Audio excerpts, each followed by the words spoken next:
Rutgers and resolve to learn all that we can. Welcome to Unlocking Leadership, today's session of the Rutgers Business School Signature Leadership Series. The Rutgers Business School Signature Leadership Series is a learning opportunity that brings our audience lessons of resilience, resourcefulness, responsibility, and reinvention through conversations with thought leaders and business leaders from across industry spectrums. I'd now like to introduce your moderator, Joe Schaefer. Joe is the founder and president of F32 Partners, which is an executive coaching, leadership development, training, and human resources strategy consultancy. He also serves as a Rutgers Business School Distinguished Executive in Residence and executive coach for our highly ranked executive MBA program. Joe is a valued instructor in the Joint Base McGuire-Dix-Lakehurst Hiring Our Heroes program too. Previously, Joe was the Associate Dean of Executive Education at Rutgers Business School, at which time he was my awesome boss. And prior to joining Rutgers, Joe was the Vice President of Human Resources for the Americas, Middle East, Africa, and Asia for TNT, now a subsidiary of FedEx. Joe earned his master's degree in human resource management here at Rutgers and holds a postgraduate award from Warwick Business School in the UK. He earned his executive coaching certificate from Columbia Business School. Joe, would you take over from here and help us get to know Admiral Moynihan a bit better? I sure will. I'm delighted to be your moderator today. And I see from our attendance, we have the entire Rutgers Nation here. I'm happy to see so many people from our executive MBA program present. Farooq Langdana, our director. Also like to thank Peter Method, our associate dean for executive education, and Sharon Lydon, the associate dean for alumni and corporate engagement. Yes, it'll be my delight to introduce Denny. And you can see from this screen, we have a very capable speaker today. I'd like to add one R to this 4 R's, and that is all around relevancy. We need high-performing leaders to help us be great leaders, and I can't think of a more qualified person than Denny.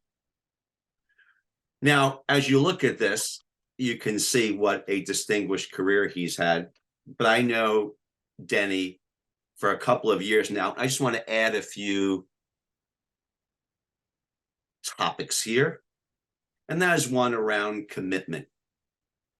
Denny is largely committed, number one, to family. He's committed to service, his community, his country. He's obsessed. He's obsessed with golf.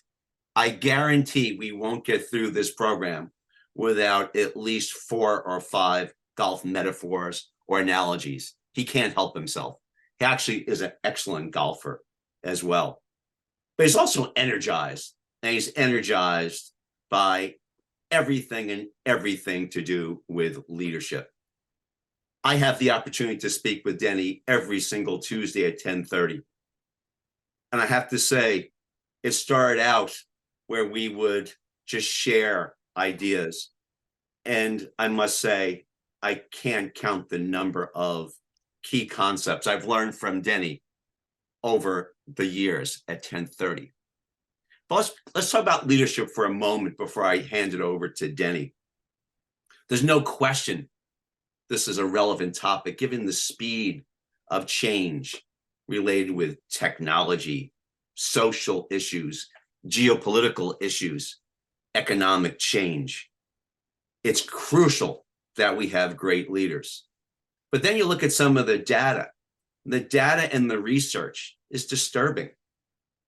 Only 48% of employees see their leaders of being of high quality. Maybe a third of employees are engaged, depending upon which research or study you take a look at. 21% of people trust leaders. In fact, a recent Newsweek study ranked the most admired and trusted professions. And of the top 15, nursing was number 1. Leadership was number 12, 1 behind lawyers and 2 ahead of car salespeople. And yet 80% of leaders put themselves in the top 20% in terms of their capability. So we have some work to do here. But before I hand it over to Denny, just a few comments here. When you look at recent Deloitte studies, they specifically outline the challenges of leading in the 21st century. And of the top 5, let's look at 3 of them. Number 1, the ability to maneuver through complex situations loaded with ambiguity. When you take a look at Denny's background, I would suggest that when you look at what the challenges were brought to him as an admiral, complexity, $202 billion budget, 300,000 active duty members, 100 reserves. When you look at the mission statement of the Navy, it's about peace, keeping our seas free. Let me say that again, Joe. Preserving economic prospects for the United States. 460 ships, 3,600 aircraft. There's nothing new about complexity or ambiguity for this man. Leading remotely, we all get excited about work from home. Think about what the Navy's been doing since its inception. It's been working remotely forever. Nothing new. How do you inspire, engage groups far afield? And finally, Deloitte suggests that 21st century leaders need to manage both machines and people.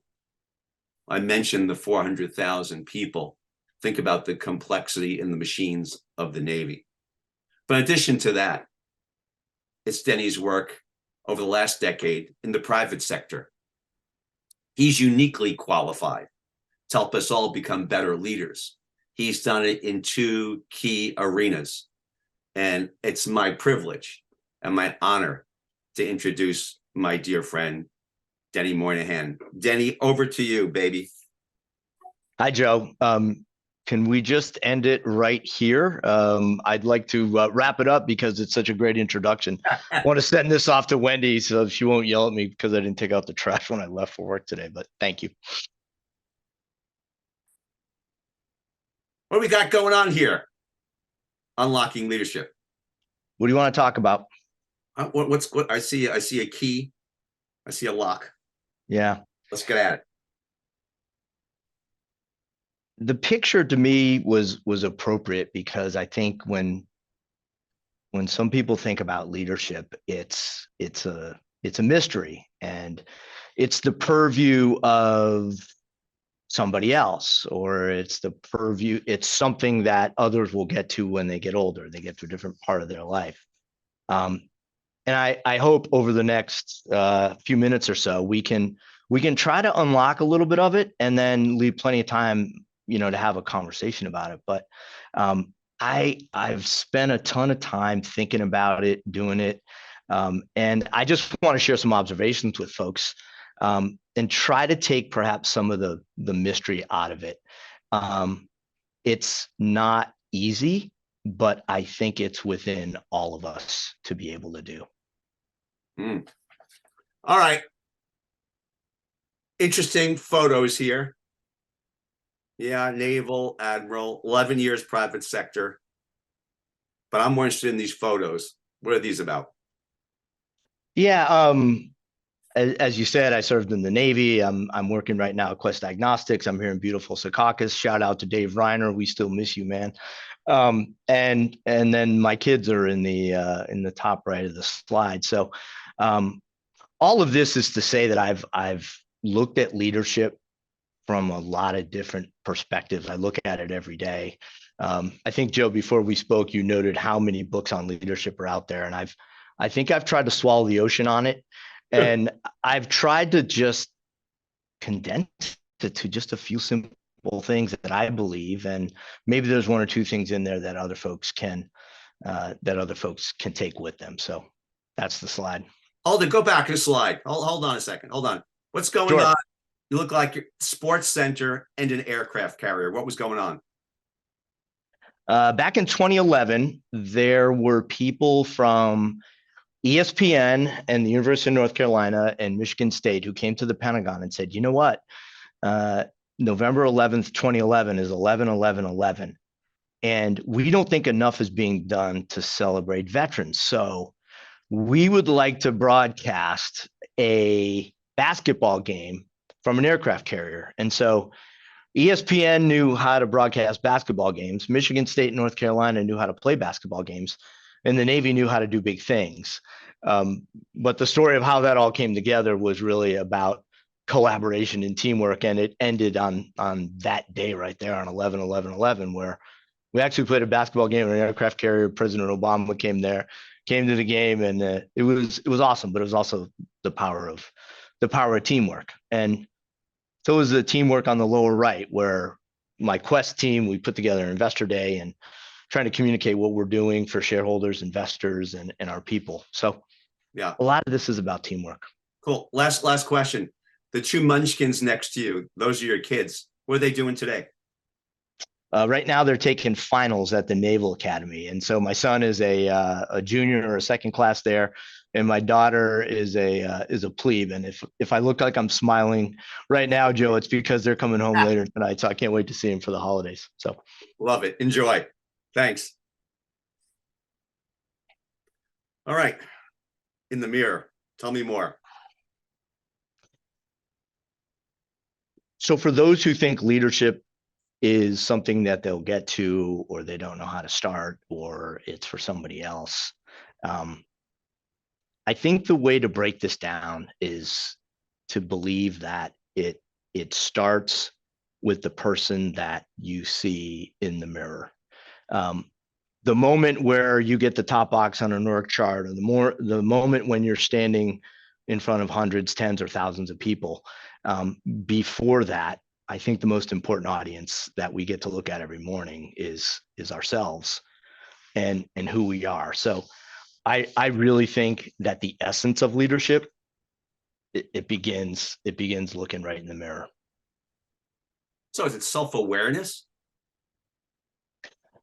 I think it's four things. I think leading yourself is comprised of what's in your mind, what your mindset is, how you're taking care of your body, and who it is that you're choosing to spend your time with. I think all of those four elements help us determine who we are. And I think if we follow some habits and some routines, I think these are keys to bringing forth our best self, where we can start leading ourselves. And I think you got to start thinking about leading yourself before you ever entertain trying to lead other people. So go back, please, just one sec. What do you mean about the mind? Sure. I think it's real important that we focus on what we put in our minds. There's an author, he's called Arthur C. Brooks, and he's coined this phrase monkey mind.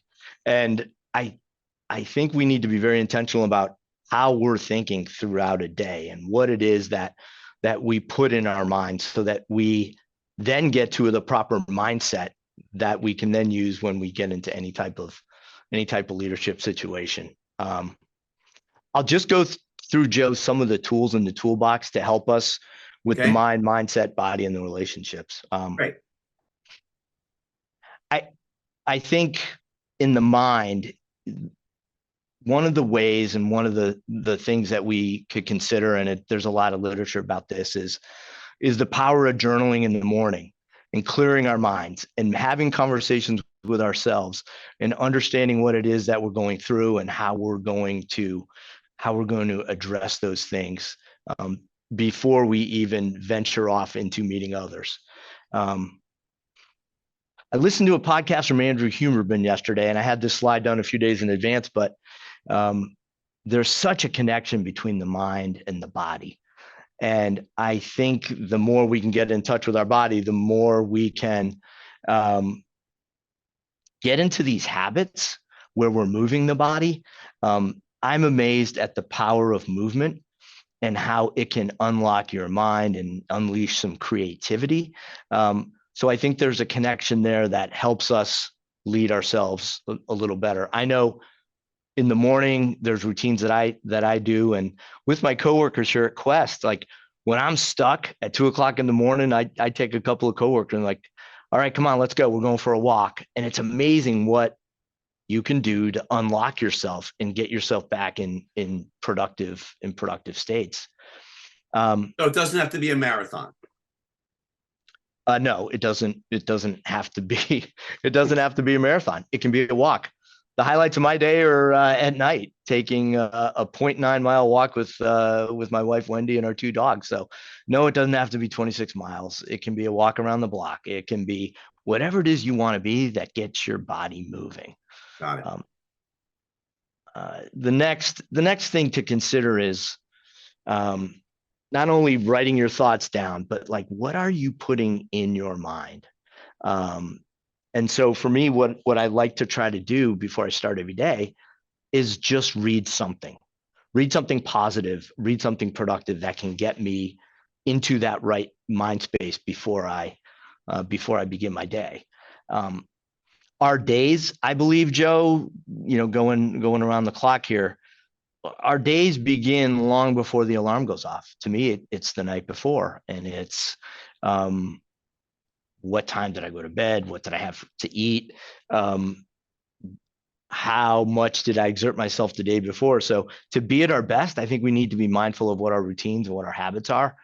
The connection here. Kenny, hold on a second, please. Tell me about what you choose. So you read every day, every morning, and how do you make the selections on what you're going to read every day? I try to keep it really simple, and there's 5 things I read every day, Joe, and they're just little bite-sized morsels. One's called the Daily Stoic, the other's the Daily Dad, there's the Daily Laws, and then there's a Daily Pressfield, and then there's a Calendar of Wisdom. So just things that remind me of ways that I can be my best as I begin my day. And that's how you change. That's one of the ways you change your mindset.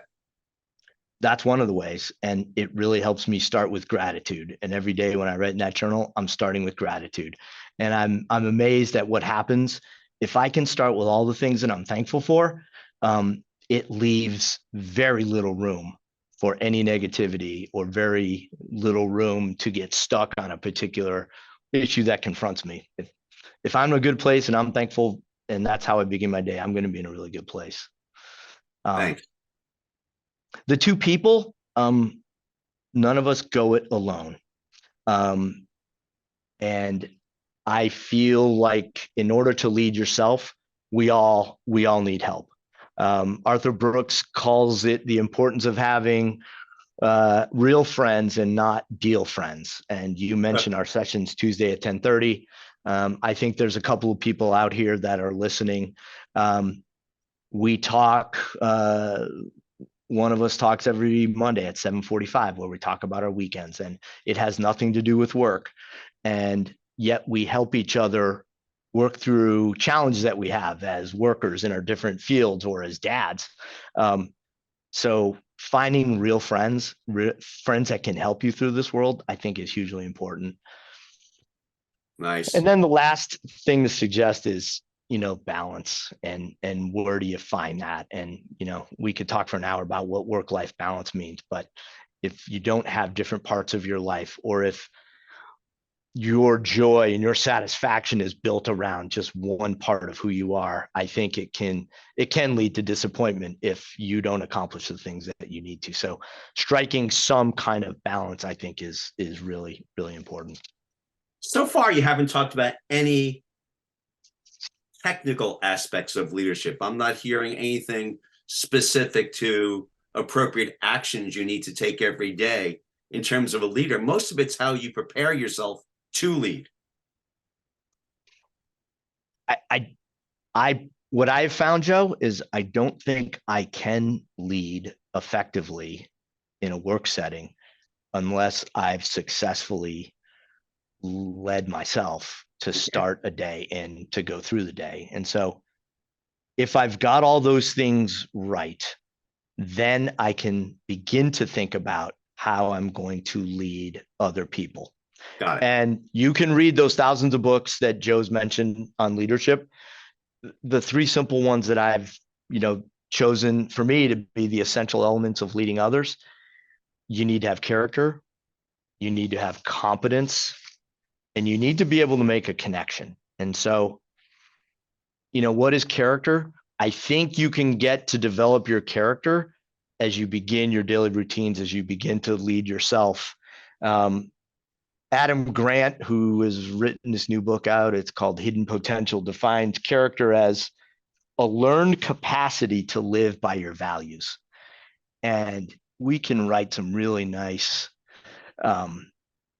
self-described values and what we believe in. And they're all great, and we can put them on Instagram and LinkedIn, but it's the ability to live those, I think, that matters the most. And so to me, that's how I choose to define character. Mm-hmm. Competence, you've got to be really good at what you do. You just have to be. And so I'm never going to make an accountant. If there's any accountants or finance people, you have to be able to know numbers. If you're in the health profession, you need to be very good at your craft. If you're in PR, you need to know your tools of your trade. And that comes with work, and that comes with study. And then finally, you need to be able to connect with other people. So if you've got character, if you're good at what you've done, and you're able to do the push-ups in the particular field that you're in, and then you're able to connect with people, then I think we're off and running. And then I think we've got a chance at being the leader that people deserve and need and want. Danny, can people build character? Some would suggest you have it or you don't. I think you can, Joe. And I think we can all ascribe values to ourselves, and we can all try to live those every day. And I think it's important to know that there's a bar out there, and that there is somebody that you aspire to be. And some days you'll hit the bar. Hopefully most days you'll hit the bar, but there are other days that you can't. But I reject the notion that you can't be a person of character. I reject the notion that you can't be a leader. Again, it's not hard, but if you take simple steps and you keep doing it, I believe you can lead. And this idea of connections, easy when your team is outside your door, is in your city. But as we talked about earlier, that's often not the case for many people on this call today. How do they build more meaningful connections with people on their team and their colleagues?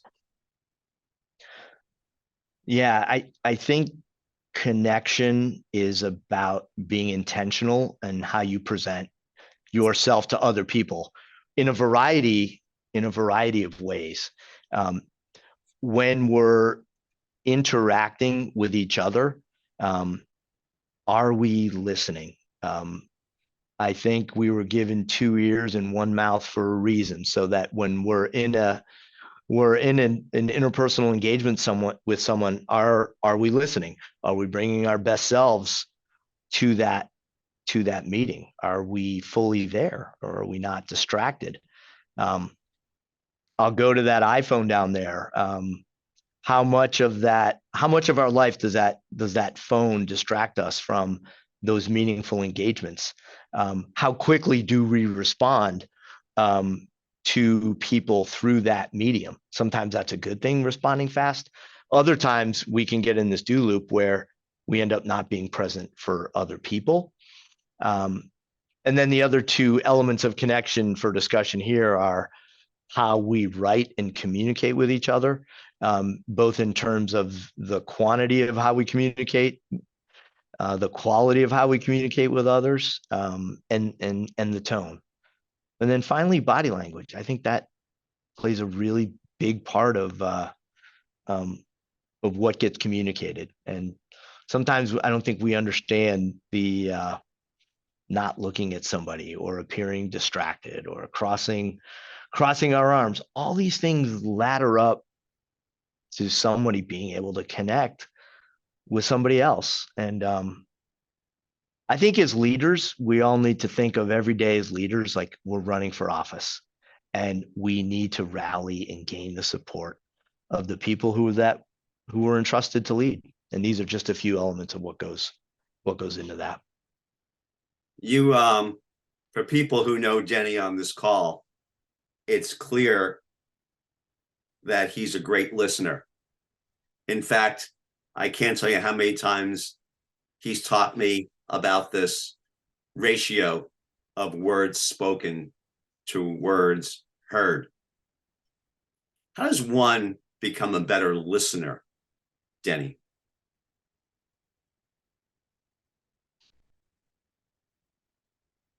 There's always a gap when people communicate, and I think it's being comfortable with the gap and not feeling that any gaps in a conversation need to be filled with your own voice. I think it's when you let conversations breathe, when you let people speak, those are when conversations are most productive. And I was taught a long time ago that when I'm talking, I'm not really learning as much as I could. So that's kind of how I approach it, Joe. Yeah. And a little bit more about this remote work. You know, people often can see your body language. You know, much of what we do today is fast-paced, on the go. What ideas, what suggestions you have for those leaders who have their team spread all across the country? How can they better connect? I think that the disparate workforce, the remote workforce, I think leaders who are in those positions of leading remotely or disparately, you've got to double down on that notion of running for office. And what does that mean?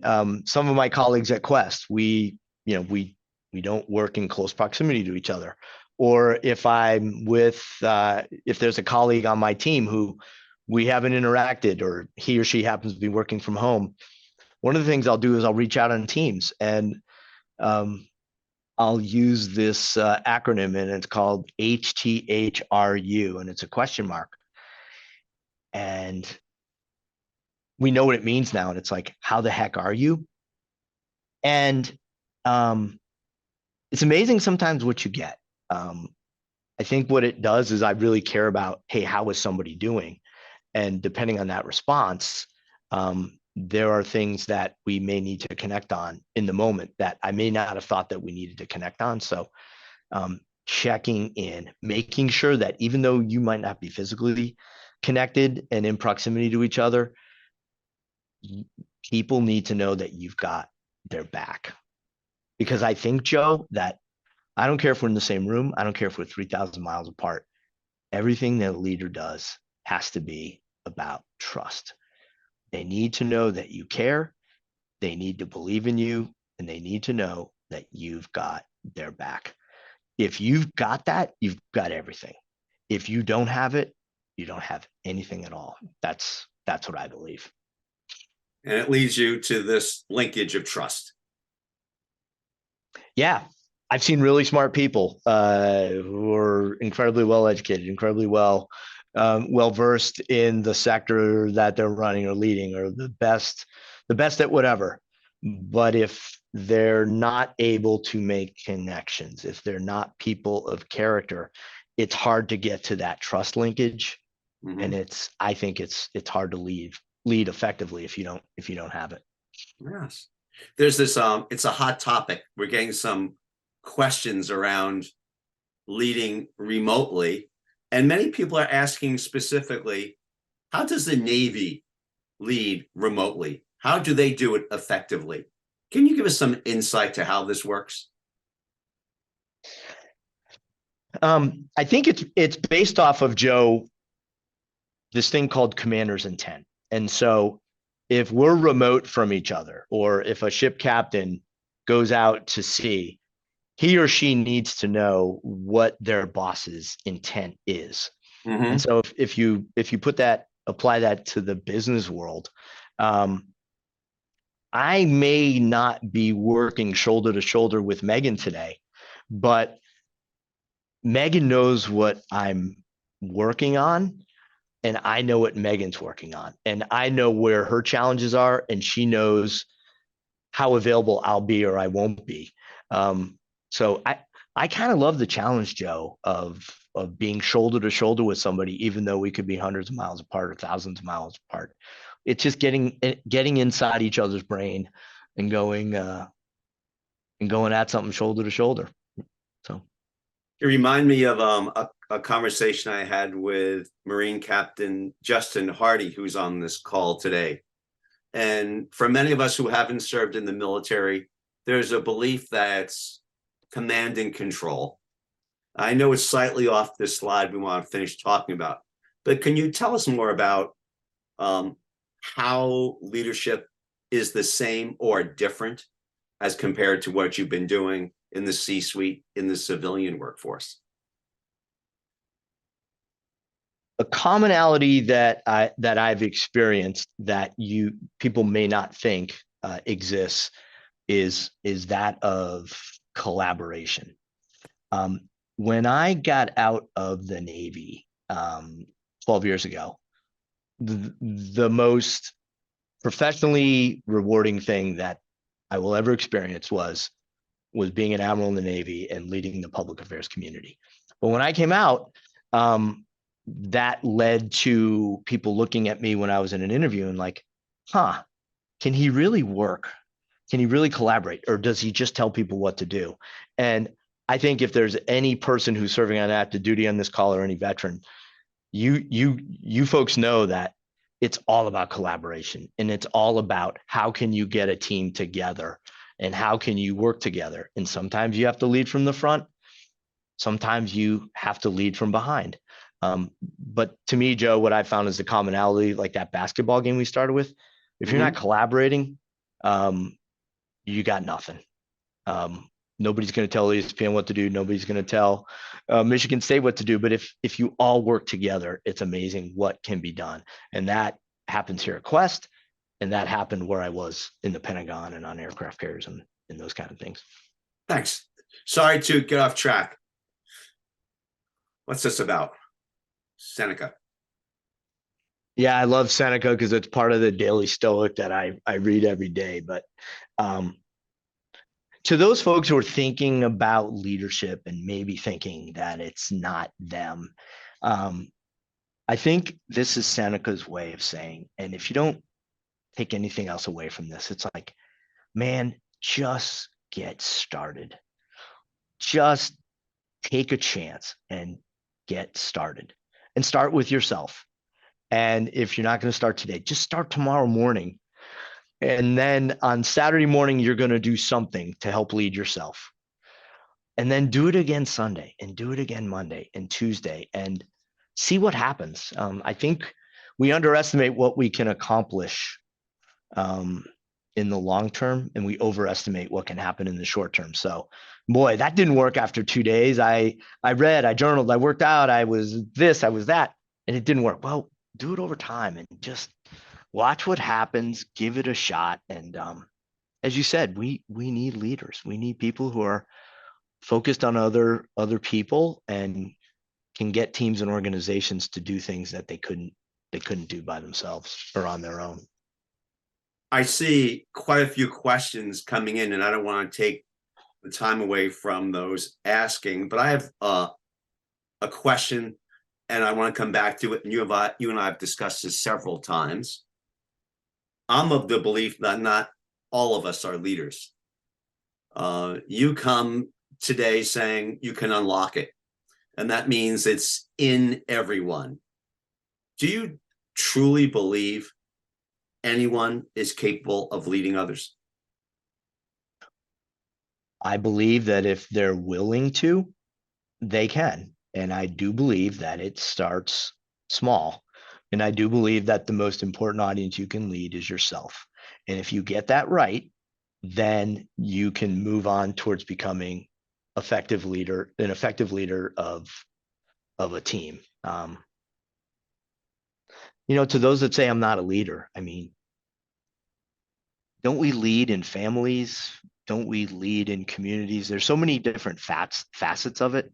Mhm. It's not just a box in an org chart. Mhm. Mhm. It's who we are every day. Dang, it's easy to lead when things are going well. It's easy to lead when the pressure isn't on. What advice do you have for people in terms of leading under stressful periods? Leading when there's a lot on the line. Does it change the way one leads? Give us some words of wisdom. I would say two things. Number one, I'm quoting from the Navy SEALs here when I say this, but calm is contagious. And so the ability to keep your head while others are losing theirs, Mhm. I think that's a very valued skill to be able to have. And how do you do that? I think it comes about by doing difficult things over time Mhm. and building on those experiences. The reason that I started running marathons, it was back in, I think 2010 or 11 was my first one, was I was in the Pentagon and I was waking up at 4:18 every day, and I was going home at 7:30 or 8 o'clock. And every day I woke up, I hoped that I could be a good leader, and I hoped I could do everything that was expected of me for the people around me. And so I needed an outlet. I needed a release. I needed a place to think and a place to challenge my body. And I found that if I could get my body and my mind in the right place, then I could do the things that were going to be asked of me when I got into the workplace. So just start doing hard things. There's a ton of books on that. I think it's Stolberg who's written a book about that, but start there and apply it, because what that will do is it'll give you models on how you can approach things that might be difficult at work. Thank you. Denny, any last or final words of wisdom before we hand it back over to Margaret? Because I see a lot of questions coming in. Yeah. I don't know if what I gave was wisdom, Joe, but no, let's get to it. And I'm interested to see what the comments are. Okay, Let's Max, over to let's you, have a please. conversation. Great. Well, fantastic presentation. Kudos to both of you for that. We do have some great questions, and for everybody who's posing questions, if you have an opportunity to put them in Q&A, it's much easier for me to find them there rather than trying to scroll through the chat. But I will do my best to find the ones that are already there. So I'm going to start with the very first question that came in, and it says, today, when we need to point out great leaders to our kids, and in that case, I think we mean both children and students, who can we use as examples?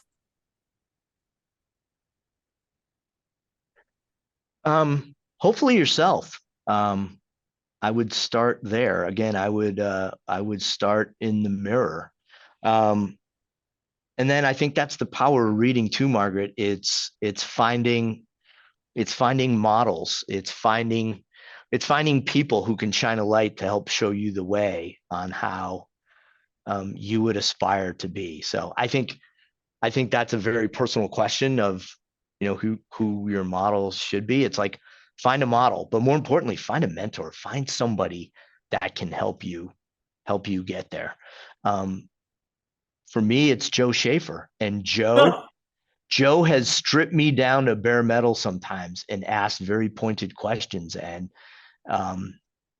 made me think internally about who I am and what I want to become. So find a friend, find a model, and go try to be that person, and be kind to yourself on those days when you don't hit the mark, but just be willing to get up in the morning and try to be better tomorrow than you were today.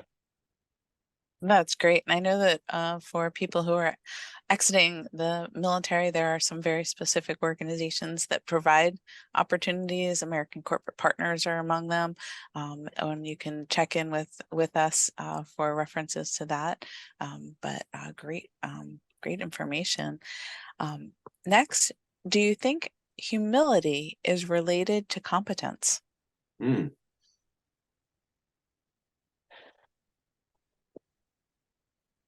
I think they're different. So somebody can be incredibly competent at what they can know the law, they can know numbers, they can know a spreadsheet. And I also think that somebody can be incredibly humble. Um, but the Venn diagram, when somebody's really good and somebody's really humble, that's when you have something. You've got somebody who doesn't care who gets the credit. You've got somebody who's really smart and can really lift other people up. That's when you have a leader. So I don't think they're abstractly connected, but when they are connected, watch out. That's the kind of person who I want to be on their team, because then you got something. Fantastic. So we have someone who said, I think that good and effective leadership is other focused. Certainly you have to work on yourself, but then move quickly to being attentive to what others need. So what are your thoughts there? I think it's I think it's spot on.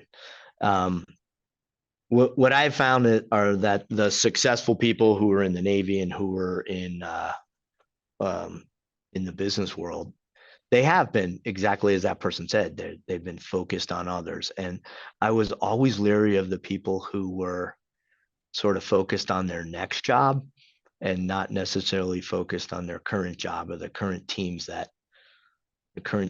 they were leading. One of the best leader I ever worked with was a gentleman by the name of Admiral Vern Clark.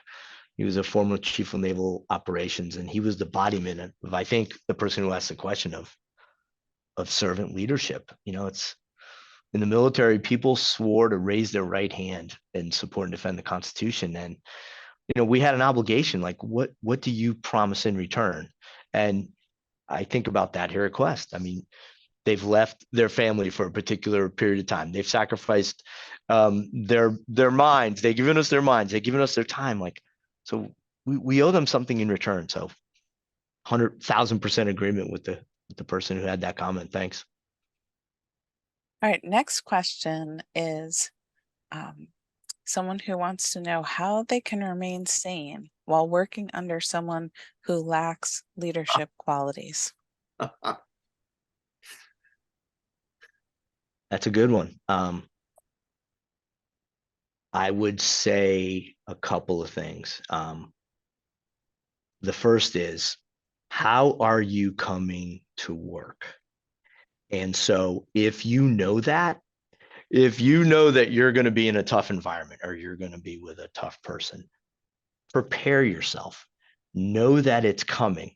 So when that moment happens, you have the ability, the time and space to stop, freeze the problem and say, you know what? I thought about this morning and I knew it was going to happen. So I'm just going to breathe and I'm just going to smile. And so those are some things that can help. And again, I'm not pushing these Ryan Holiday books, but there are people who have gone through this very same thing that this person is asking about, and you can get through it. Then I would also say this is, there may come a point when you may not be on the right team. And that's when you need to have the courage to go find the team where they value who you are and what you can do. So a response from two different directions. Nice. Maybe a little bit of a lead up too, right? Okay, great. So next question. What is the process or considerations for leading those who are older or more experienced than you?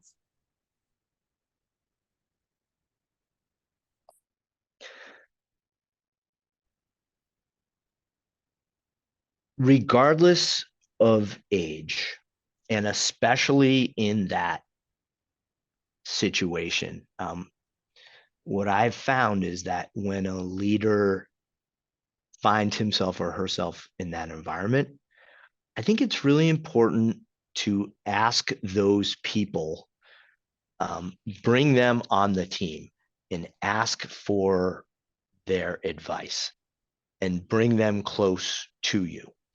And so what do I mean by that? When I took that job a long time ago as an admiral, like I tried to meet with every person I could, and I would say, what is going really well here? What are things that aren't going well that you think we could do better on? And then if you were the king or the queen, what would you do?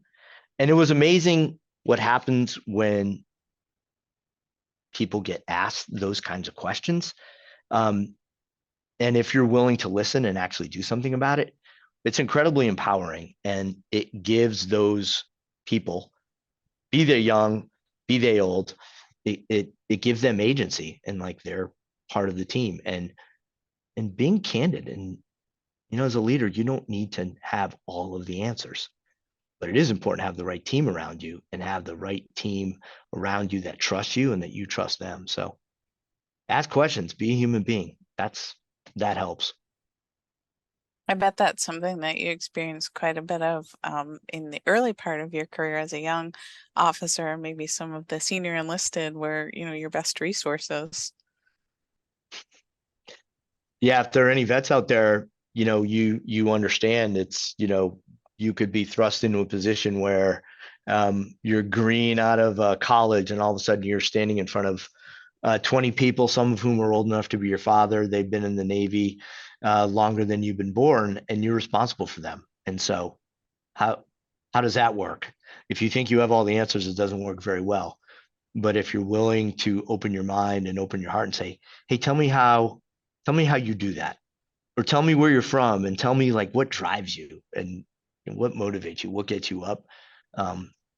It can be done that way. Yeah, absolutely. Next question. How do you help motivate fellow team members that are insecure in their role, or they're not as motivated as you need them to be on the job?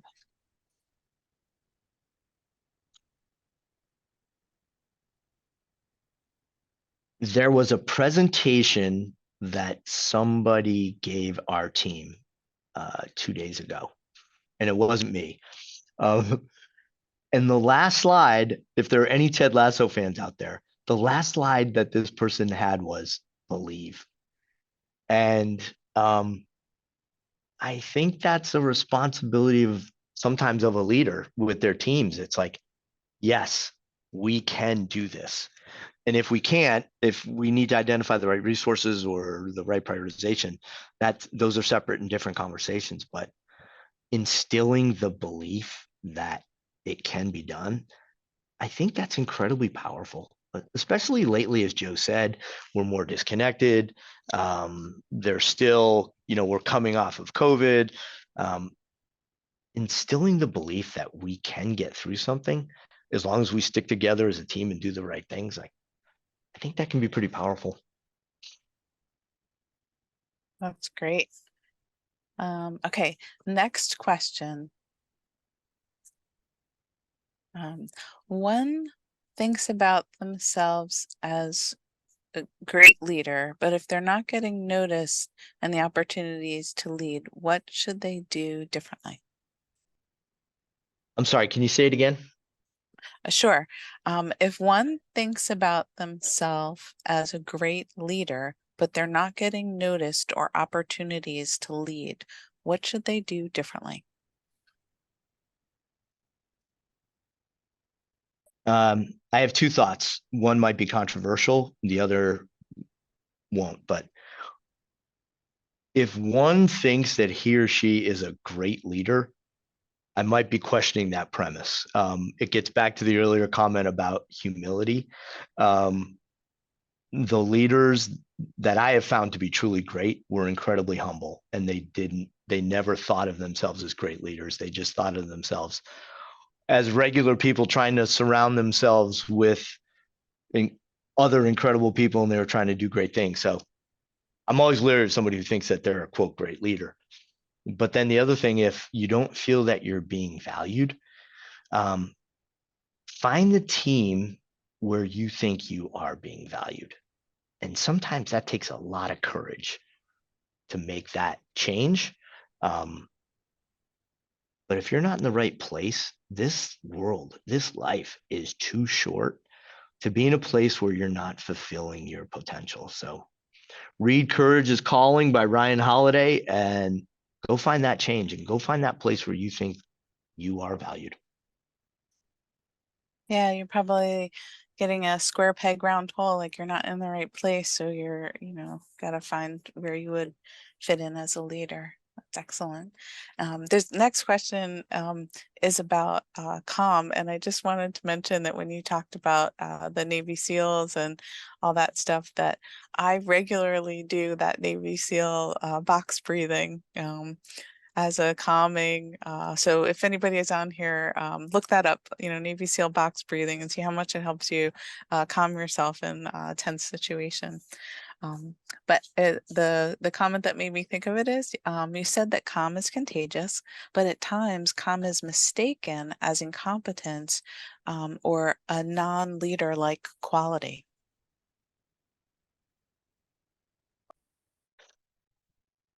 Wow.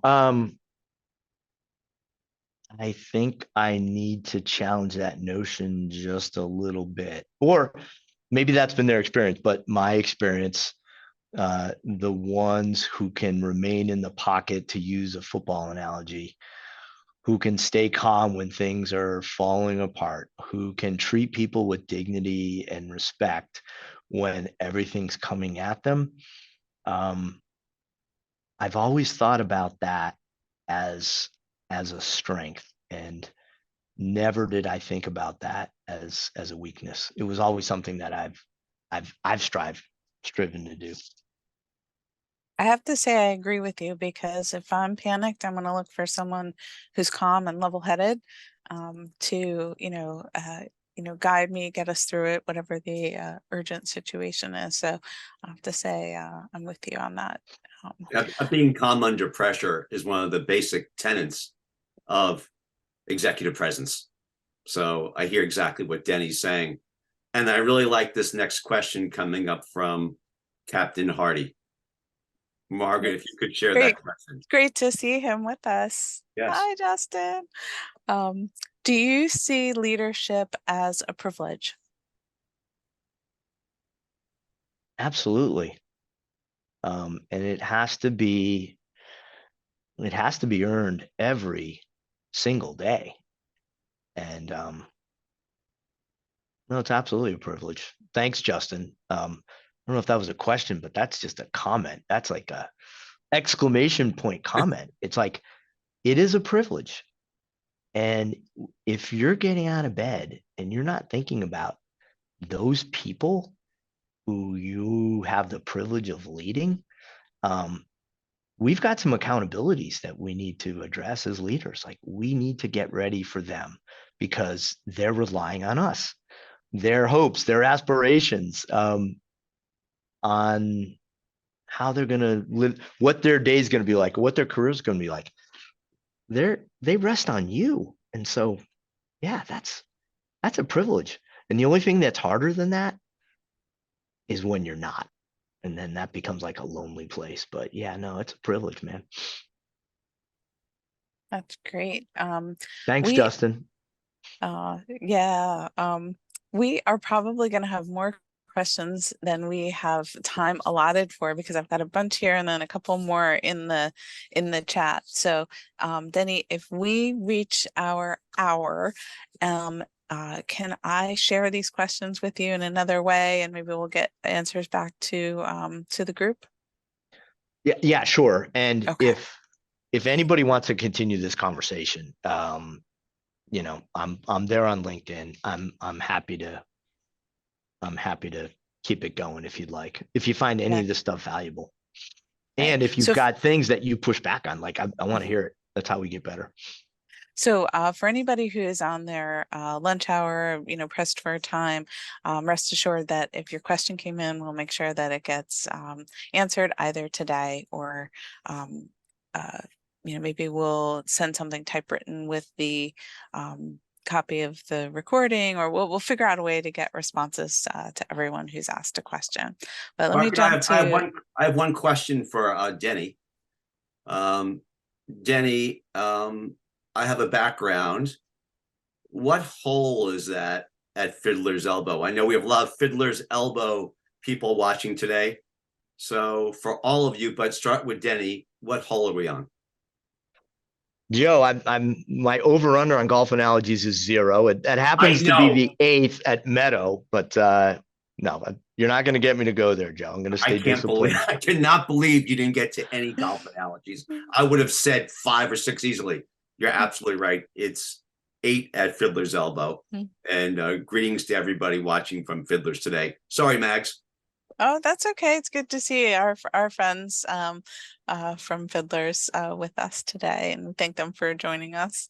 All right, next question, and possibly the last one we have that we'll get during our time here is servant leadership really effective in any organization? And then part 2, this one made me laugh a little bit. Are people leaders supported by most organizations or detested? Good one, Dr. Ram. Are people leaders supported or detested? If you're in a place where people leaders are detested, maybe that's not the place for you. But I do think in any organization, there's always going to be a tension and a conflict between sometimes what I need to get done and how we're doing or how we're feeling individually. So yeah, I get it. There's a balance that needs to be struck there sometimes. But if you ever feel like you're in a place where organizations detest people leaders, you might look for another organization. And then what was the first part of that question, Margaret? I was so taken by the second part of it. I know that the second part was clearly the part that had made me laugh. Is servant leadership really effective in any organization? I think that I'm trying to think of examples or instances in my life where it didn't work. I tried to read a lot of history, and I don't know. I'd love to have a conversation with that person and tease it out a little bit more about when it's not right to be a servant leader. Now, sometimes there are decisions that need to be made quickly and they need to be made decisively. I don't think that that's not servant leadership, but that sounds like a lunch conversation I'd love to have with that person. I can make that happen. Perfect. All right. So since we reached the top of the hour, I just want to mention to anyone who has to step away that I'll give a brief, it has been recorded and it will be sent to anyone who is registered. And you'll also be able to find it on the Business Insights page of our website. So for anybody who has to go, that's probably kind of the quick and dirty closing. So Denny and Joe, did you want to stay and answer more questions, or do you want me to come up with another way to get those questions to you and answered for our audience? I know the Admiral's very busy, and so I think there might be it might be best to find some way to do it past 1 o'clock. Yes, that was my first thought as well. So for anybody who had to go, I understand. I'll do a quick wrap up so we can all conclude for now, and we'll try to get answers to all of those remaining questions. But yeah, we probably could have left the whole hour for questions, given how many came in and how much interest there is, Denny, in hearing more about things. So about what you've done. So I would just want to really quickly say, on behalf of Dean Lay's lifelong learning team and all of my colleagues at the business school, a big thank you to the Admiral for being here today to share information and your exciting worldwide journey of leadership and service was fascinating for all of us to hear about. Thanks to Joe for moderating the conversation and ensuring it was informative, relevant, and fun. And to our audience for all of those many questions and making the discussion so enthusiastic.